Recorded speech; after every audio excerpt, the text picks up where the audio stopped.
रोहन की उम्र 30 साल थी और उसने हाल ही में अपना खुद का बिजनेस शुरू किया था। वह बहुत मेहनत करता, दिन रात काम करता, लेकिन फिर भी उसे सफलता नहीं मिल रही थी। महीने के अंत में उसके बैंक अकाउंट में ज्यादा पैसे नहीं होते थे और वह चिंता में डूबा रहता। रोहन अपने दादाजी के पास जाता है, परेशान दिखता है। रोहन, दादाजी, मैं दिन रात मेहनत कर रहा हूं, फिर भी सफलता नहीं मिल रही, ऐसा क्यों हो रहा है? दादाजी मुस्कुराते हैं। दादाजी, बेटा, एक कहानी सुनोगे? दादाजी ने कहानी शुरू की। दादाजी, एक बार एक किसान ने अपने खेत में बांस और घास के बीज बोए। घास कुछ ही हफ्तों में उगाई, लेकिन बांस का बीज कई महीनों तक नहीं फूटा। किसान हर दिन पानी देता, देखभाल करता, लेकिन बांस का बीज नहीं उगा।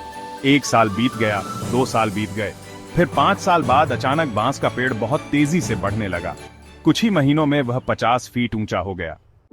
बेटा, इन 5 सालों में बांस का बीज जमीन के नीचे जड़ें जमा रहा था। वह ऊपर भले ही न दिखता हो, लेकिन उसकी नींव मजबूत हो रही थी। तुम्हारा बिजनेस भी बांस के पेड़ की तरह है। मेहनत कर रहे हो, लेकिन उसका फल समय पर मिलेगा।